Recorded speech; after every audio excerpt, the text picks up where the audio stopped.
I think Albert's story is a great story. It's almost as if service and leadership are like magnets for him. First of all, working with Albert Hawkins was a real joy. He's a really good man who knows what he's talking about. Albert Hawkins was one of a host of people that made me look really good as a governor. He grew up with in-your-face racism. Those experiences, they taught him about perseverance. Albert's father had a great impact on him. While he was here at UT, his father passed. He used that experience to motivate him to continue to achieve. He joined a fraternity. He rose to be president of his chapter, and so others were starting already to recognize his abilities. Jackie was his leaning post. I think they connected early in their time here, and so there was this couple that shared the UT experience.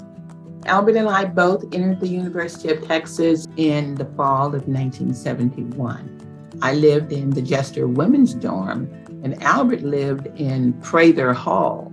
The Jester cafeteria serviced not only the Jester dorm, but also the surrounding men residence halls.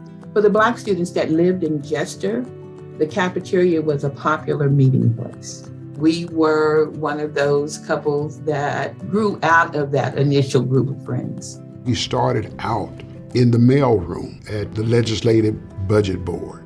He took his responsibilities and duties in the mailroom seriously. And as he progressed, opportunities were starting to open for him there at the Legislative Budget Board. There was a group of us, I think 8 of us, that were called the Pit Bulls in 1987, all second-term members. We all were drawn to Albert because of his intellect, because of his character. Albert has an uncanny ability to provide a sound, reasoned perspective and assessment of some fairly complex situations. First time I ever met the Hawk was during a budget meeting when I was governor of Texas. The budget's pretty complicated in the state of Texas, and Albert simplified it. He wanted to find the best person to serve as his budget director, and there is Albert Hawkins. I'm sure he was aligned with the Democratic Party at that time, but that was not important. Albert was the right man for the job because he knew what he was talking about. This may surprise you, but sometimes in the political world there's a lot of BS artists. With Albert, there was no BS. He leaves the governorship, goes to the White House. It was an amazing role to be able to be in cabinet meetings as the liaison between the President of the United States and his cabinet. And then Governor Perry appoints him to be the first executive commissioner of the newly structured Health and Human Services Commission. Back in those days, $100 billion was about the total Texas state budget. So almost 25% of the state budget, he had oversight. I knew if there was anybody that could run this, it would be Albert Hawkins.